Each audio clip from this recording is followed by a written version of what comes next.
Punjabi radio ਜਵਾਸ ਸੁਣਦੇ ਸਾਰੇ ਹੀ ਸਰੋਤਿਆਂ ਨੂੰ ਪਲਵਿੰਦਰ ਕੌਰ ਵੱਲੋਂ ਪਿਆਰ ਭਰੀ ਸਤਿ ਸ਼੍ਰੀ ਅਕਾਲ। ਪ੍ਰੋਗਰਾਮ ਖਬਰ ਤੇ ਨਜ਼ਰ ਵਿੱਚ ਹੁੰਦੇ ਨੇ ਸਾਡੇ ਨਾਲ ਬਲਤੇਜ ਪੰਨ ਜੀ। ਉਹਨਾਂ ਦੇ ਨਾਲ ਗੱਲਬਾਤ ਕਰਾਂਗੇ। ਗੱਲਬਾਤ ਤੋਂ ਪਹਿਲਾਂ ਧੰਨਵਾਦ ਸਾਡੇ ਸਪਾਂਸਰਸ ਦਾ ਜਿਨ੍ਹਾਂ ਨੇ ਇਸ ਪ੍ਰੋਗਰਾਮ ਨੂੰ ਸਪਾਂਸਰ ਕੀਤਾ, ਸਭ ਤੱਕ ਪਹੁੰਚਾਇਆ। ਖਾਲਸਾ ਇੰਸ਼ੋਰੈਂਸ ਏਜੰਸੀ ਸੈਨੋਜੇ 4082275250 ਉਹਨਾਂ ਦਾ ਫੋਨ ਨੰਬਰ ਆ। ਗੁਰਦੀਪ ਸਿੰਘ ਵਰਦੀ, ਸਤਨਾਮ ਸਿੰਘ ਸ਼ੇਰਗਿਆਓ, ਸਲਮਾ ਬੀਸਲਾ ਪਰਿਵਾਰ, ਮਨਜੀਤ ਸਿੰਘ ਦੀਵਾਨਾ ਫਰਜ਼ਨੋ, ਗੁਰਚਰਨ ਸਿੰਘ ਬੇਕਰਸਫੀਲਡ, ਜੈਂਡਰ ਹੋਮ ਲੋਨ ਵਾਲੇ ਮੋਹਨ ਚੀਮਾ ਜੀ, ਜਿਨ੍ਹਾਂ ਤੋਂ ਰੀਅਲ ਸਟੇਟ 'ਤੇ ਤੁਸੀਂ ਲੋਨ ਵੀ ਕਰਵਾ ਸਕਦੇ ਹੋ। Phone number 5599052575। ਮਨਦੀਪ ਸਿੰਘ ਸਾਨੂੰ ਜੀ ਬਹੁਤ ਬਹੁਤ ਧੰਨਵਾਦ ਕਰਦੇ ਹਾਂ। ਪ੍ਰੋਗਰਾਮਾਂ ਨੂੰ ਸਪਾਂਸਰ ਕਰਦੇ ਹੋ, ਸਭ ਤੱਕ ਪਹੁੰਚਾਉਂਦੇ। ਸਾਡੇ ਨਾਲ ਜੁੜ ਚੁੱਕੇ ਨੇ ਬਲਤੇਜ ਪੰਨ ਜੀ। ਸਤਿ ਸ਼੍ਰੀ ਅਕਾਲ, ਸਵਾਗਤ ਹੈ ਜੀ। ਧੰਨਵਾਦ ਜੀ, ਮਿਹਰਬਾਨੀ। ਅੱਜ ਜੀ ਗੱਲ ਕਰਦੇ ਹਾਂ ਕੈਪਟਨ ਨੇ ਜੋ ਜਵਾਬ ਦਿੱਤੇ ਆ। ਵੈਸੇ ਤਾਂ ਲੋਕ ਵੈਸੇ ਹੀ ਨਹੀਂ ਖੁਸ਼ ਉਹਦੇ ਕੰਮਾਂ ਤੋਂ, ਤਾਂ ਬਹੁਤੇ ਲੋਕ ਸੰਤੁਸ਼ਟ ਨਹੀਂ ਹੋਏ ਉਸ ਦੇ ਨਾਲ। ਜੇ ਤੁਸੀਂ ਓਵਰਆਲ ਜਿਹੜਾ ਦੇਖਦੇ ਹੋ, ਜਿਹੜੇ ਜਵਾਬ ਹਰ ਜਿਹੜਾ ਸਵਾਲ ਹੈ ਉਹਨਾਂ ਨੂੰ ਜਿਹੜਾ ਉਹਨਾਂ ਦੇ ਨਾਲ ਬੈਠੇ ਉਹਨਾਂ ਤੋਂ ਫੇਰ ਪੁੱਛਣਾ ਪੈ ਰਿਹਾ ਕੀ ਪੁੱਛ ਰਹੇ ਉਹਨਾਂ ਨੂੰ, ਕਿ ਉਹ ਸਾਊਂਡ ਸਿਸਟਮ ਦੀ ਪ੍ਰੋਬਲਮ ਜਿਹੜੀ ਉਹ ਕਹੀ ਜਾ ਸਕਦੀ ਆ, ਜਾਂ ਕੋਈ ਜਿਹੜੀ ਉਹ ਹੋਰ ਸਾਊਂਡ ਸਿਸਟਮ ਦੀ ਪ੍ਰੋਬਲਮ ਇਸ ਕਰਕੇ ਨਹੀਂ ਹੋ ਸਕਦੀ ਕਿ ਉਹ ਮੁੱਖ ਮੰਤਰੀ ਹੋਰਾਂ ਦੀ ਮੀਟਿੰਗ ਆ। ਇਹ ਤਾਂ ਹੈ ਨਹੀਂ ਕਿ ਕੋਈ ਕਿਸੇ ਗਲੀ ਮਹੱਲੇ ਦੇ ਵਿੱਚ ਲਾਇਆ ਹੋਇਆ ਵੀ ਸਸਤਾ ਆਵਾਜ਼ਾ ਲੈਣ ਦਾ। ਉਹ ਕੋਈ ਨਾ ਕੋਈ ਤਾਂ ਜਿਹੜੀ ਉਹ ਕਮਿਊਨੀਕੇਸ਼ਨ ਦੀ ਜਿਹੜੀ ਉਹ ਸਮੱਸਿਆ ਉਹ ਕਹੀ ਜਾ ਸਕਦੀ ਆ। ਮੁੱਖ ਮੰਤਰੀ ਹੋਰਾਂ ਦੇ ਵੱਲੋਂ ਇਹ ਕਹਿ ਦਿੱਤਾ ਜਾਣਾ ਕਿ ਮੈਂ ਨਸ਼ਾ ਖਤਮ ਕਰਨ ਦੀ ਸਹੁੰ ਚੁੱਕੀ ਹੀ ਨਹੀਂ। ਮੈਂ ਤਾਂ ਇਹ ਗੱਲ ਕਹੀ ਵੀ ਮੈਂ ਲੱਕ ਤੋੜ ਦੂੰ, ਤੇ ਉਹ ਲੱਕ ਜਿਹੜਾ ਮੈਂ ਤੋੜ ਦਿੱਤਾ। ਆਈ ਥਿੰਕ ਜੇ ਸੋਸ਼ਲ ਮੀਡੀਆ ਦੇ ਉੱਤੇ ਮੁੱਖ ਮੰਤਰੀ ਸਾਹਿਬ ਦਾ ਸਫਾ ਜਿਹੜਾ ਪੇਜ ਹੈ ਫੇਸਬੁੱਕ ਦੇ ਉੱਤੇ ਦੇਖ ਲਓ, ਉਹਨਾਂ ਦੇ ਟਵਿੱਟਰ ਹੈਂਡਲ ਦੇ ਉੱਤੇ ਦੇਖ ਲਓ, ਹੇਠਾਂ ਲੋਕਾਂ ਦੇ ਕੀਤੇ ਹੋਏ ਰੱਜਵੇਂ ਔਰ ਉਹਦੇ ਵਿੱਚ ਤੁਹਾਨੂੰ ਕਿਤੇ ਵੀ ਇਹ ਜਿਹੜਾ ਦੀ ਪੋਜ਼ਿਟਿਵ ਨੇ ਉਹ ਨਜ਼ਰ ਨਹੀਂ ਆਉਂਦੇ। ਕਿਉਂਕਿ ਇਹਨੂੰ ਜੇ ਦੇਖਿਆ ਜਾਵੇ ਤਾਂ ਇੱਕ ਜਿਹੜਾ ਇਸ ਅਹੁਦੇ ਦੇ ਉੱਤੇ ਬੈਠਾ ਹੋਇਆ ਵਿਅਕਤੀ ਆ, ਸੰਵਿਧਾਨਿਕ ਅਹੁਦਾ ਹੈ ਜਿਹੜਾ, ਉਹਦੇ ਉੱਤੇ ਬੈਠਾ ਵਿਅਕਤੀ ਇਸ ਤਰ੍ਹਾਂ ਦੀ ਗੱਲ ਨਹੀਂ ਕਹਿ ਸਕਦਾ ਕਿ ਮੈਂ ਜਿਹੜਾ ਦੀ ਕਰਨ ਦੇ ਵਾਸਤੇ ਕਿਹਾ ਸੀ। ਕਿਉਂਕਿ ਜੇ ਤਾਂ ਮੁੱਖ ਮੰਤਰੀ ਸਾਹਿਬ ਨੇ ਸੰਵਿਧਾਨ ਦੀ ਸਹੁੰ ਚੁੱਕੀ ਹੁੰਦੀ ਤੇ ਗੱਲ ਹੋਰ। ਇਹਦੇ ਨਾਲ ਇੱਕ ਧਾਰਮਿਕ ਪੱਖ ਵੀ ਜਿਹੜਾ ਉਹ ਜੁੜਦਾ। ਆਈ ਥਿੰਕ ਕਿਤੇ ਨਾ ਕਿਤੇ ਇਸ ਗੱਲ ਦੇ ਉੱਤੇ ਪਾਬੰਦੀ ਹੋਣੀ ਚਾਹੀਦੀ ਕਿ ਕੋਈ ਵਿਅਕਤੀ ਧਰਮ ਦੀ ਘੱਟੋ ਘੱਟ ਇਸ ਤਰੀਕੇ ਦੇ ਨਾਲ ਵਰਤੋਂ ਨਾ ਕਰੇ ਕਿ ਉਹਨੇ ਸਿੰਬਲ ਜਿਹੜਾ ਹੈ ਧਰਮ ਦਾ, ਚਾਹੇ ਉਹ ਗੁਟਕਾ ਹੋਵੇ, ਚਾਹੇ ਉਹ ਕੁਰਾਨ ਸ਼ਰੀਫ ਹੋਵੇ, ਉਹ ਗੀਤਾ ਹੋਵੇ, ਰਾਮਾਇਣ ਹੋਵੇ, ਇੱਦਾਂ ਦੀ ਸਹੁੰ ਜਿਹੜੀ ਆ ਉਹ ਨਹੀਂ ਚੁੱਕੀ ਜਾਣੀ ਚਾਹੀਦੀ। ਕਿਉਂਕਿ ਇਹਦੇ ਨਾਲ ਜਿਹੜੇ ਲੋਕਾਂ ਦੇ ਸੈਂਟੀਮੈਂਟ ਜਿਹੜੇ ਜੁੜੇ ਹੁੰਦੇ ਆ। ਪਰ ਉਦੋਂ ਕਿਉਂਕਿ ਪੀਕੇ ਹੋਰਾਂ ਦੀ ਸਿਆਸਤ ਸੀ, ਉਹਨਾਂ ਨੇ ਹਰ ਪੱਤਾ ਖੇਡਿਆ, ਹਰ ਪੱਤਾ ਵਰਤਿਆ, ਜੁੱਤੀ ਲਾਈ ਸਟੇਜ ਤੇ, ਫਿਰ ਕਿਹਾ ਜੀ ਪਾਣੀ ਲਿਆਓ, ਹੱਥ ਜਿਹੜੇ ਆ ਉਹ ਧਵਾਓ, ਹੱਥ ਧੋ ਕੇ ਫਿਰ ਗੁਟਕਾ ਸਾਹਿਬ ਜਿਹੜਾ ਉਧਰ ਨੂੰ ਕਰਕੇ ਤਖਤ ਦਮਦਮਾ ਸਾਹਿਬ ਨੂੰ, ਤੇ ਫਿਰ ਉਹ ਜਿਹੜੀ ਸਹੁੰ ਚੁੱਕਣੀ। ਇਹ ਜਿਹੜੇ ਜੀ ਪੁਆਇੰਟ ਹੈ। ਅੱਜ ਤੁਸੀਂ ਇਹ ਕਹੋ ਕਿ ਮੈਂ ਜਿਹੜਾ ਖਤਮ ਕਰਨ ਦੀ ਗੱਲ ਹੀ ਨਹੀਂ, ਕਿ ਇਟ ਮੀਨਸ ਕਿ ਖਤਮ ਨਹੀਂ ਹੋਏ ਤੁਹਾਡੇ ਤੋਂ। ਤੁਸੀਂ ਇਹ ਕਹਿ ਰਹੇ ਹੋ ਲੱਕ ਤੋੜਨਾ। ਲੋਕਾਂ ਨੇ ਇਹੋ ਜਿਹੇ ਹੇਠਾਂ ਕਮੈਂਟ ਜਿਹੜੇ ਵੀ ਕੀਤੇ ਵੀ ਹਾਂ ਅਸੀਂ ਵੀ ਵੇਖਿਆ ਸੀਗਾ ਨਸ਼ਾ ਤੁਰਿਆ ਜਾਂਦਾ, ਉਹਦਾ ਲੱਕ ਟੁੱਟਿਆ ਹੋਇਆ ਸੀਗਾ। ਕੋਈ ਲਿਖਦਾ ਵੀ ਉਹਦਾ ਇੰਨਾ ਬੁਰਾ ਹਾਲ ਸੀ ਲੱਕ ਦਾ ਵੀ ਉਹ ਡਾਂਗ ਨਾਲ ਤੁਰ ਰਿਹਾ ਸੀਗਾ। ਕੋਈ ਕਹਿੰਦਾ ਉਹਦੇ ਲੱਕ ਤੇ ਪੱਟੀਆਂ ਬੰਨੀਆਂ ਹੋਈਆਂ ਸੀਗੀਆਂ। ਲੋਕਾਂ ਨੇ ਅਜਿਹੇ ਕਮੈਂਟ ਜਿਹੜੇ ਸੀ ਉਹ ਕੀਤੇ। ਇੱਕ ਉੱਚ ਅਹੁਦੇ ਦੇ ਉੱਤੇ ਜਿਹੜਾ ਸੂਬੇ ਦੀ ਗੱਲ ਕੀਤੀ ਜਾਵੇ ਤਾਂ ਸੂਬੇ ਦਾ ਸਭ ਤੋਂ ਵੱਡਾ ਅਹੁਦਾ CM ਦਾ, ਉੱਥੇ ਬੈਠਾ ਜਿਹੜਾ ਵਿਅਕਤੀ ਉਹ ਇਹ ਗੱਲ ਕਹੇ ਕਿ ਮੈਂ ਇਹ ਕਿਹਾ ਹੀ ਨਹੀਂ ਕਿ ਜਿਹੜਾ ਮੈਂ ਨਸ਼ਾ ਖਤਮ ਕਰ ਦੂੰਗਾ।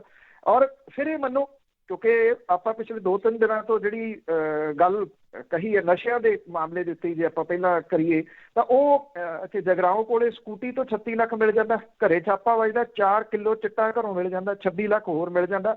ਰਾਣੋ ਦੇ ਸਾਬਕਾ ਸਰਪੰਚ ਗੁਰਦੀਪ ਦੇ ਕੀਤੇ ਖੁਲਾਸੇ, ਉਹਦੇ ਉੱਤੇ ਸਰਕਾਰ ਫੈਸਲਾ ਕਿਉਂ ਨਹੀਂ ਲੈ ਰਹੀ?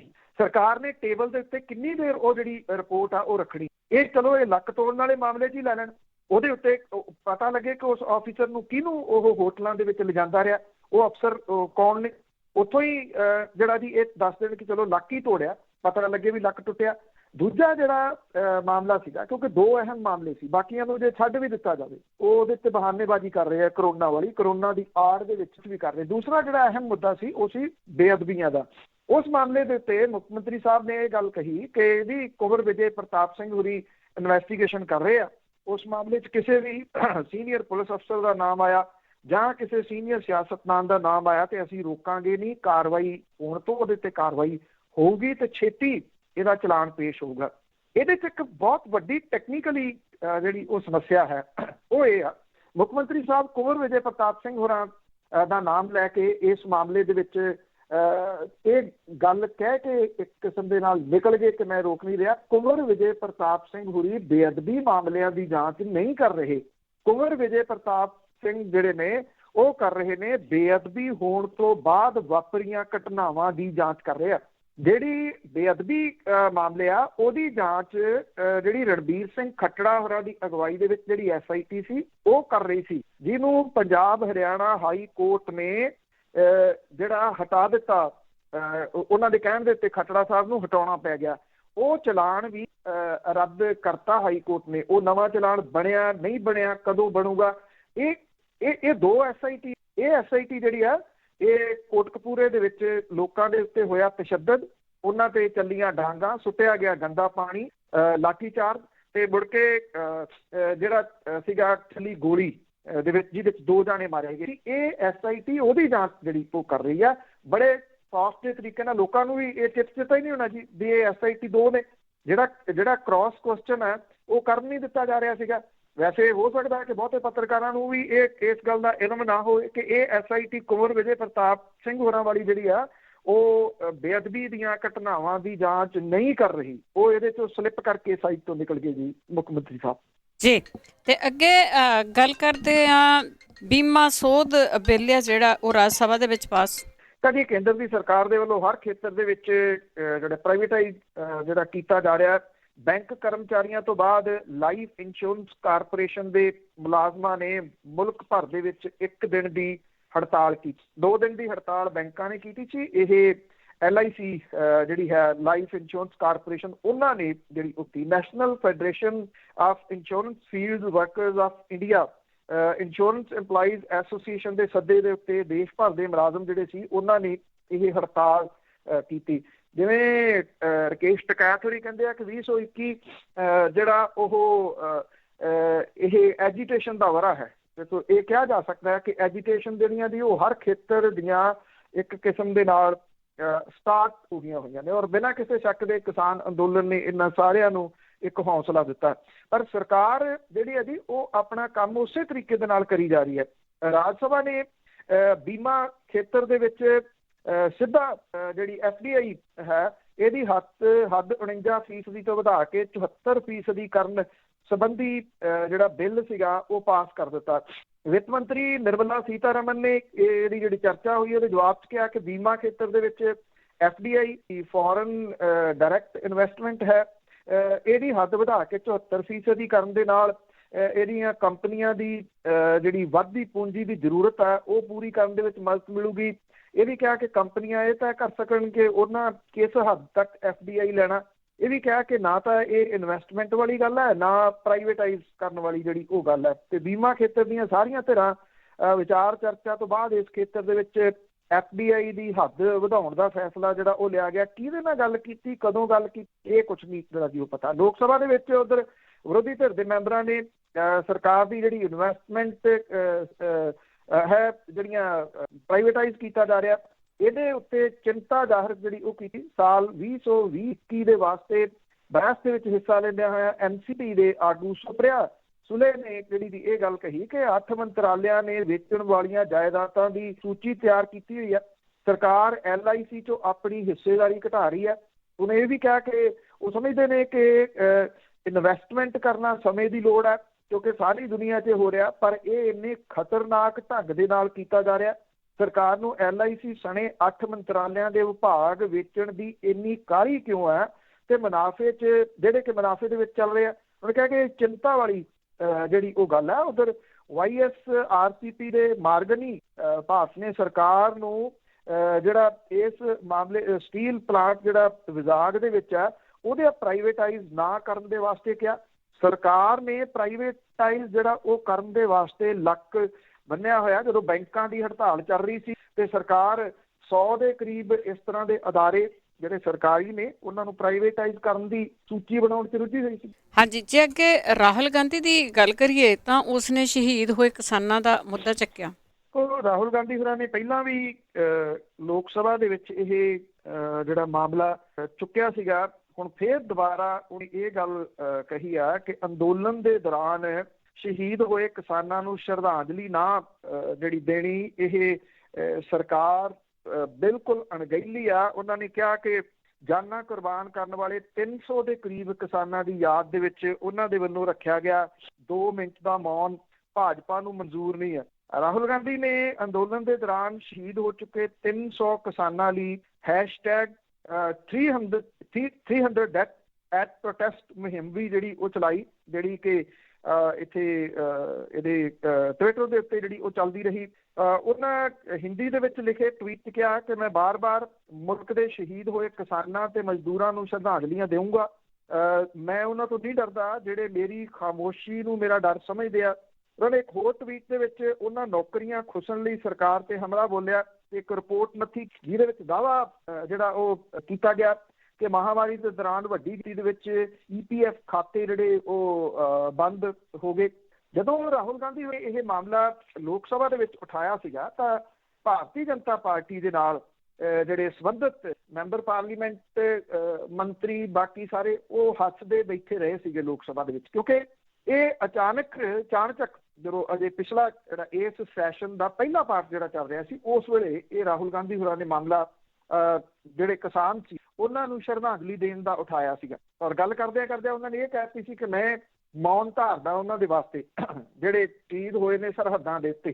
ਤੇ ਕਾਂਗਰਸੀ ਜਿੱਥੇ ਉੱਠ ਕੇ ਖੜੇ ਹੋ ਗਏ, ਭਾਰਤੀ ਜਨਤਾ ਪਾਰਟੀ ਵਾਲੇ ਉਹਨਾਂ ਨੂੰ ਸੋਝ ਹੀ ਨਾ ਸਕਿਆ ਕਿ ਕੀ ਕਰ ਰਹੇ ਨੇ। ਜੇ ਉਹ ਇਸ ਸ਼ਰਧਾਂਜਲੀ ਦੇ ਵਿੱਚ ਸ਼ਾਮਲ ਹੋ ਜਾਂਦੇ ਤੇ ਫਿਰ ਸਰਕਾਰ ਦੀਆਂ ਝਿੜਕਾਂ ਪੈਣੀਆਂ, ਕਿਉਂਕਿ ਉਹ ਤਾਂ ਉਹਦੇ ਉੱਤੇ ਗੱਲ ਵੀ ਕਰਨ ਨੂੰ ਤਿਆਰ ਨਹੀਂ।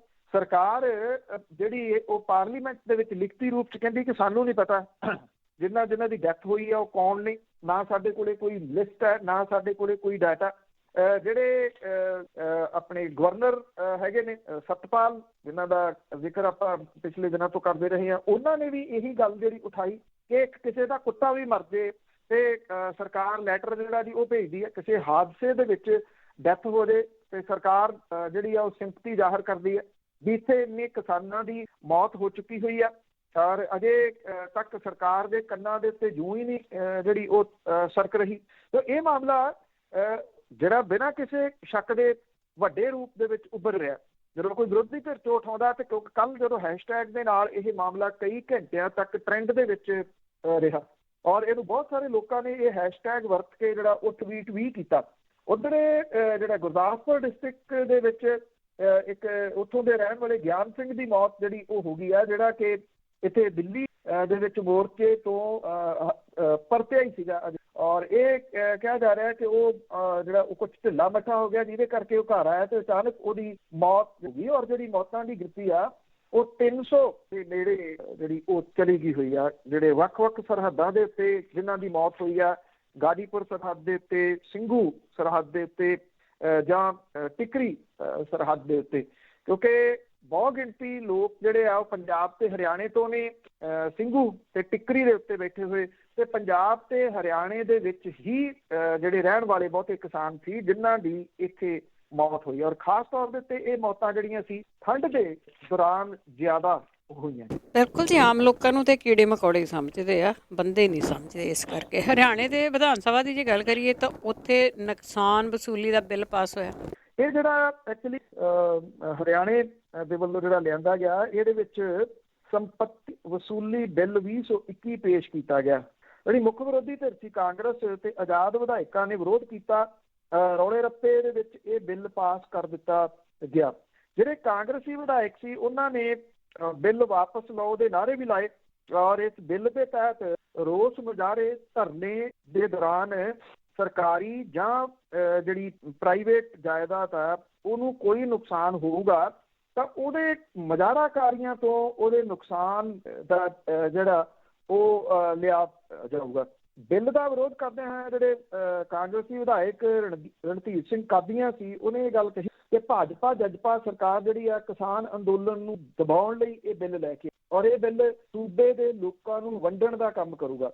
ਉਹਨਾਂ ਨੇ ਇਹ ਗੱਲ ਕਹੀ ਕਿ ਇਹ ਬਿੱਲ ਦਾ ਕਿਸਾਨ ਜਿਹੜੇ ਇਹਦੇ ਵਿੱਜ ਸੀਗੇ, ਉਹਨੇ ਇਹ ਗੱਲ ਕਹੀ ਕਿ ਇਹ ਕਿਸਾਨ ਅੰਦੋਲਨ ਨਾਲ ਇਹਦਾ ਕੋਈ ਸੰਬੰਧ ਨਹੀਂ। ਆਜ਼ਾਦ ਵਿਧਾਇਕ ਸੋਮਵੀਰ ਸਾਂਗਵਾਨ ਨੇ ਇਹ ਗੱਲ ਕਹੀ ਕਿ ਇਸ ਬਿੱਲ ਰਾਹੀਂ ਸੂਬਾ ਸਰਕਾਰ ਦੇ ਵੱਲੋਂ ਸੰਘਰਸ਼ ਦੀ ਹਮਾਇਤ ਕਰਨ ਵਾਲਿਆਂ ਦੇ ਖਿਲਾਫ ਕਾਰਵਾਈ ਕਰਕੇ ਦੁਰਵਰਤੋਂ ਜਿਹੜੀ ਆ ਉਹ ਕੀਤੀ ਜਾਊਗੀ। ਹੁਣ ਇਹਦੇ ਵਿੱਚ ਜਿਹੜਾ ਜੀ ਵੱਡਾ ਜਿਹੜਾ ਉਹ ਸਵਾਲ ਹੈ ਉਹ ਕਿਹਾ ਜਾ ਸਕਦਾ ਹੈ ਕਿ ਜਿਹੜੇ ਧਰਨੇ ਰੋਸ ਮੁਜ਼ਾਹਰੇ ਨੇ ਉਹਨਾਂ ਨੂੰ ਰੋਕਣ ਦੇ ਵਾਸਤੇ ਸਾਰਾ ਕੁਝ ਆ ਰਿਹਾ। ਹਰਿਆਣਾ ਵਿਧਾਨ ਸਭਾ ਦੇ ਵਿੱਚ ਜਿਹੜੇ ਵਿਰੋਧੀ ਧਿਰ ਦੇ ਆਗੂ ਨੇ ਭੁਪਿੰਦਰ ਸਿੰਘ ਹੁੱਡਾ ਨੇ ਤਾਂ ਇੱਥੋਂ ਤੱਕ ਕਿਹਾ ਜੀ ਕਿ ਸੰਪੱਤੀ ਨੁਕਸਾਨ ਵਸੂਲੀ ਬਿੱਲ ਲੋਕਤੰਤਰ ਦਾ ਗਲਾ ਘੁੱਟਣ ਵਾਲਾ, ਜਿਹਦਾ ਕਾਂਗਰਸ ਵਿਰੋਧ ਕਰਦੀ ਹੈ। ਇਹ ਕਿਹਾ ਕਿ ਸ਼ਾਂਤਮਈ ਢੰਗ ਦੇ ਨਾਲ ਪ੍ਰਦਰਸ਼ਨ ਕਰਨ ਵਾਲਿਆਂ ਤੋਂ ਵਸੂਲੀ ਦਾ ਜ਼ਿਕਰ ਜਿਹੜਾ ਉਹ ਕੀਤਾ ਜਾ ਰਿਹਾ। ਇਹ ਬਿੱਲ ਪਾਸ ਹੋਣ ਤੋਂ ਬਾਅਦ ਤੁਸੀਂ ਦੇਖਣਾ ਕਿ ਜਿਹੜੇ ਕਿਸਾਨ ਇਹ ਜਿਹੜੇ ਬੈਠੇ ਨੇ, ਚਾਹੇ ਟਿੱਕਰੀ ਨੇ, ਚਾਹੇ ਸਿੰਘੂ ਬੈਠੇ ਨੇ, ਚਾਹੇ ਸ਼ਾਹਜਹਾਂਪੁਰ ਨੇ, ਇਹ ਸਾਰੀਆਂ ਆਉਂਦੀਆਂ ਨੇ ਹਰਿਆਣੇ ਦੇ ਵਿੱਚ। ਇਹ ਉੱਥੇ ਨੋਟਿਸ ਵਗੈਰਾ ਜਿਹੜੇ ਵੀ ਹੁਣ ਦਿੱਤੇ ਜਾਣਗੇ। ਹੁਣ ਇਹਦੇ ਵਿੱਚ ਵੱਡਾ ਸਵਾਲ ਇਹ ਹੈ ਕਿ ਲੋਕਾਂ ਤੋਂ ਤੁਸੀਂ ਇਹ ਕਹਿੰਦੇ ਹੋ ਕਿ ਅਸੀਂ ਉਹਨਾਂ ਤੋਂ ਇਹ ਪੈਸੇ ਵਸੂਲ ਕਰਾਂਗੇ ਜਿਹੜਾ ਨੁਕਸਾਨ ਹੋਊਗਾ, ਤੇ ਜਦੋਂ ਸਰਕਾਰ ਨੇ 8-8 ਫੁੱਟ ਡੂੰਘੇ ਟੋਏ ਪੱਟਦੇ ਸੀਗੇ ਤੇ ਹਾਈਵੇ ਜਿਹੜੇ ਸੀਗੇ ਉੱਥੇ ਰੋਕਾਂ ਲਾਤੀਆਂ, ਕਿੰਨਾ ਕੁਝ ਕੀਤਾ, ਉਹ ਕਿੰਨਾ ਨੁਕਸਾਨ ਸੜਕਾਂ ਦਾ ਸਰਕਾਰ ਨੇ ਕੀਤਾ। ਹੁਣ ਉਹਦੇ ਪੈਸੇ ਜਿਹੜੇ ਨੇ ਉਹ ਕੀ ਕਿਸਾਨਾਂ ਤੋਂ ਲਏ ਜਾਣਗੇ? ਉਹਨਾਂ ਨੇ ਤਾਂ ਨਹੀਂ ਸੀ ਕਿਹਾ ਕਿਸੇ ਜਗ੍ਹਾ ਦੇ ਉੱਤੇ ਕਿ ਇਹ, ਜਾਂ ਉਹਨਾਂ ਨੇ ਤਾਂ ਸੜਕਾਂ ਨਹੀਂ ਰੋਕੀਆਂ। ਜੇ ਅੱਜ ਜਿਹੜੀ ਸੜਕ ਰੁਕੀ ਵੀ ਹੋਈ ਹੈ, ਜਿਹੜੀ ਚਾਹੇ ਉਹ ਸਿੰਘੂ ਬਾਰਡਰ ਹੈ, ਚੱਕਰੀ ਹੈ, ਚਾਹੇ ਗਾਜੀਪੁਰ ਹੈ, ਸ਼ਾਹਜਹਾਂਪੁਰ ਵਾਲਾ ਏਰੀਆ ਜਿਹੜਾ ਹੈ, ਚਾਹੇ ਪਲਵਲ ਹੈ, ਉਹ ਤਾਂ ਸਰਕਾਰ ਨੇ ਰੋਕੀਆਂ। ਜਿਹੜੀਆਂ ਰੋਕਾਂ ਲਾਈਆਂ ਨੇ ਉਹ ਸਰਕਾਰ ਨੇ ਲਾਈਆਂ ਨੇ। ਕਿਸਾਨਾਂ ਨੇ ਤਾਂ ਕਿਸੇ ਜਗ੍ਹਾ ਦੇ ਉੱਤੇ ਕੋਈ ਨੁਕਸਾਨ ਨਹੀਂ ਕੀਤਾ। ਪਰ ਇਹ ਬਿੱਲ ਬਿਨਾਂ ਕਿਸੇ ਸ਼ੱਕ ਦੇ ਵਿਧਾਨ ਸਭਾ ਦੇ ਵਿੱਚ ਲਿਆ ਕੇ ਜਿਹੜਾ ਕਿਸਾਨ ਅੰਦੋਲਨ ਹੈ ਉਹਨੂੰ ਢਾਹ ਲਾਈ ਜਾਊਗੀ, ਕਿਉਂਕਿ ਇਹਨਾਂ ਦੇ ਹੈਲੀਕਾਪਟਰ ਜਿਹੜੇ ਸੀ ਉਹ ਰੋਕੇ ਚੜ੍ਹਨ ਤੋਂ, ਜਿਹੜਾ ਹੈਲੀਪੈਡ ਪੁੱਟ ਦਿੱਤਾ, ਉਹਦੇ ਵਿੱਚੋਂ ਜਿਹੜੀਆਂ ਨੇ ਵੀਡੀਓ ਕੱਢ ਕੇ, ਫੋਟੋਆਂ ਕੱਢ ਕੇ ਉਹਨਾਂ ਲੋਕਾਂ ਨੂੰ ਟਾਰਗੇਟ ਕੀਤਾ ਜਾਊਗਾ। ਇਹ ਜੋ ਕੁਝ ਹੋ ਰਿਹਾ ਇਹ ਅੰਦੋਲਨਾਂ ਨੂੰ ਰੋਕਣ ਦੇ ਵਾਸਤੇ ਜਿਹੜਾ ਹੋ ਰਿਹਾ। ਕੱਲ ਲੋਕ ਸਭਾ ਦੇ ਵਿੱਚ ਜਿਹੜੇ ਟਰਾਂਸਪੋਰਟ ਮੰਤਰੀ ਨੇ ਨਿਤਿਨ ਗਡਕਰੀ ਹੋਰੀ, ਉਹਨਾਂ ਨੇ ਇਹ ਗੱਲ ਕਹੀ ਕਿ 1 ਸਾਲ ਦੇ ਵਿੱਚ ਅਸੀਂ ਟੋਲ ਪਲਾਜ਼ੇ ਜਿਹੜੇ ਆ ਉਹ ਚੁੱਕ ਦੇਣੇ ਆ। ਉਹ ਜਿਹੜਾ ਟਰਾਂਸਪੌਂਡਰ ਚੱਲਦਾ ਉਹਦੇ ਰਾਹੀਂ ਪੈਸੇ ਵਸੂਲ ਕੀਤੇ ਜਾਣਗੇ, ਕਿਤੇ ਰੁਕਣਾ ਨਹੀਂ ਜਿਹੜਾ ਉਹ ਪਊਗਾ। ਇਹ ਵੀ ਟੋਲ ਪਲਾਜ਼ੇ ਜਿਹੜੇ ਰੋਕੇ ਆ ਕਿਸਾਨਾਂ ਨੇ, ਉਹ ਅੱਗੋਂ ਇਹਦਾ ਤੋੜ ਲੱਭਣ ਦੇ ਵਾਸਤੇ, ਕਿਉਂਕਿ ਟੋਲ ਪਲਾਜ਼ੇ ਲੋਕਾਂ ਦੀਆਂ ਅੱਖਾਂ 'ਚ ਬਹੁਤ ਰੜਕਦੇ ਆ। ਇਸ ਕਰਕੇ ਉੱਥੇ ਹੁਣ ਸਿਸਟਮ ਐਸਾ ਲਾਤਾ ਜਾਊਗਾ ਵੀ ਜੇ ਉੱਥੇ ਕੋਈ ਰੋਕਦਾ ਵੀ ਆ ਕਿ ਉਹ ਬੰਦ ਨਾ ਹੋਵੇ, ਉਹਨਾਂ ਦੇ ਪੈਸੇ ਜਿਹੜੇ ਵੀ ਉਹ ਆਉਂਦੇ ਰਹਿਣ। ਇਹ ਕਿਸਾਨ ਅੰਦੋਲਨ ਦੀ ਵਜ੍ਹਾ ਕਰਕੇ ਸਾਰੀਆਂ ਜਿਹੜੀਆਂ ਚੇਂਜਸ ਨੇ ਉਹ ਕੀਤੀਆਂ ਜਾ ਰਹੀਆਂ। ਬਿਲਕੁਲ ਜੀ, ਉਹ ਵੀ ਆਪਣੀ ਆਈ ਤੇ ਆ ਕੇ ਤਾਂ ਸਾਰਾ ਕੁਝ ਪੱਟਿਆ ਵੀ ਜਾਂਦਾ। ਤੇ ਅੱਗੇ ਹੋਲਾ ਮਹੱਲੇ ਦੀ ਗੱਲ ਕਰਦੇ ਹਾਂ, ਉਸ ਤੇ ਜਾਣ ਵਾਲੀ ਸੰਗਤ ਨੂੰ ਲੈ ਕੇ ਪ੍ਰਸ਼ਾਸਨ ਤੇ ਆਪਣੇ ਸ਼੍ਰੋਮਣੀ ਕਮੇਟੀ ਦੇ ਵਿੱਚ ਕੁਛ ਨਾ ਕੁਛ ਚੱਲ ਰਿਹਾ ਹੈ। ਪਿਛਲੇ ਬਾਰੇ ਜਦੋਂ ਉਹ ਕਿਉਂਕਿ ਕਰੋਨਾ ਦੇ ਦਿਨ ਸਨ, ਇਹਨਾਂ ਦਿਨਾਂ ਦੇ ਦੌਰਾਨ ਲਾਕਡਾਊਨ ਲੱਗਿਆ ਸੀਗਾ ਪੂਰੇ ਮੁਲਕ ਦੇ ਵਿੱਚ, ਔਰ ਉਸ ਵੇਲੇ ਜਿਹੜਾ ਦੁਨੀਆ ਨੇ ਕਿਵੇਂ ਉਸ ਸਮੇਂ ਨੂੰ ਕੱਢਿਆ ਉਹ ਸਭ ਨੂੰ ਯਾਦ ਹੈ। ਹੋਲਾ ਮਹੱਲਾ ਉਦੋਂ ਵੀ ਆਇਆ ਸੀ। ਉਦੋਂ ਅਕਾਲ ਤਖਤ ਦੇ ਜਥੇਦਾਰ ਗਿਆਨੀ ਹਰਪ੍ਰੀਤ ਸਿੰਘ ਹੋਰਾਂ ਦਾ ਬਿਆਨ ਜਿਹੜਾ ਉਹ ਚਰਚਾ ਦਾ ਵਿਸ਼ਾ ਬਣਿਆ ਸੀਗਾ, ਔਰ ਇਹ ਵੀ ਚੀਜ਼ ਬਹੁਤ ਉਸ ਵੇਲੇ ਪ੍ਰਚਾਰੀ ਗਈ ਸੀ ਕਿ ਜਿਹੜਾ ਨਵਾਂ ਸ਼ਹਿਰ ਡਿਸਟ੍ਰਿਕਟ ਤੋਂ ਆਇਆ ਹੋਇਆ ਇੱਕ ਵਿਅਕਤੀ ਸੀਗਾ ਉਹ ਹੋਲੇ ਮਹੱਲੇ ਦੇ ਵਿੱਚ ਸ਼ਾਮਲ ਸੀਗਾ। ਉਦੋਂ ਬਹੁਤ ਇਹ ਗੱਲਾਂ ਜਿਹੜੀਆਂ ਉਹ ਉੱਠੀਆਂ ਸਨ। ਹੁਣ ਜਿਹੜੇ ਇੱਥੇ ਜਿਹੜੀਆਂ ਨਿਗਮ ਦੀਆਂ ਚੋਣਾਂ ਉਹ ਹੋ ਗਈਆਂ, ਸਕੂਲ ਖੋਲ੍ਹਤੇ, ਫਿਰ ਕਾਲਜ ਖੋਲ੍ਹਤੇ, ਫਿਰ ਆਪਣੇ ਪਰਿਵਾਰਾਂ ਦੇ ਵਿੱਚ ਵਿਆਹ ਸ਼ਾਦੀ ਸੀ ਉਹ ਵੀ ਕਰ ਲਏ, ਗੈਸਟ ਵੀ ਸੱਦ ਲਏ ਪੂਰੇ ਮੁਲਕ ਦੇ ਵਿੱਚੋਂ। ਹੁਣ ਕਰੋਨਾ ਫੇਰ ਆ ਗਿਆ ਬੜੀ ਤੇਜ਼ੀ ਦੇ ਨਾਲ, ਔਰ ਕਰਫਿਊ ਲਾਤਾ, ਕਿਉਂਕਿ ਵਿਰੋਧੀ ਧਿਰਾਂ ਰੈਲੀਆਂ ਕਰ ਰਹੀਆਂ ਨੇ। ਵਿਰੋਧੀ ਧਿਰਾਂ ਦੀਆਂ ਰੈਲੀਆਂ ਜਿਹੜੀਆਂ ਉਹਨੂੰ ਰੋਕਣ ਦੇ ਵਾਸਤੇ ਇਹ ਬਹੁਤਾ ਕੁਛ ਜਿਹੜਾ ਉਹ ਕੀਤਾ ਜਾ ਰਿਹਾ, ਡਰਾਇਆ ਜਾ ਰਿਹਾ ਲੋਕਾਂ ਨੂੰ, ਇੰਨਾ ਕੁ ਡਰਾਇਆ ਜਾ ਰਿਹਾ। ਕੱਲ੍ਹ ਵਾਲੀ ਪ੍ਰੈਸ ਕਾਨਫਰੰਸ ਦੀ ਸੁਣੀ ਹੋਵੇ ਤੇ ਉਹਦੇ ਵਿੱਚ ਵੀ ਇਹ ਸਾਰਾ ਡਰ ਹੀ ਸੀਗਾ ਵੀ ਕਿਸੇ ਤਰੀਕੇ ਨਾਲ ਲੋਕ ਅੰਦਰ ਹੀ ਵਾੜੋ। ਇਹ ਕਹਿਣਾ ਕਿ ਜਦੋਂ ਦਾ ਕਿਸਾਨ ਅੰਦੋਲਨ ਸ਼ੁਰੂ ਹੋਇਆ ਉਦੋਂ ਦੇ ਡਰੋਨ ਆਉਣ ਲੱਗੇ ਆ, ਉਹਦੇ ਨਾਲ ਜੋੜਿਆ ਜਾ ਰਿਹਾ ਕਿ ਕਿਸਾਨ ਅੰਦੋਲਨ ਕਰਕੇ ਪਾਕਿਸਤਾਨ ਤੋਂ ਡਰੋਨ ਆ ਰਹੇ ਆ।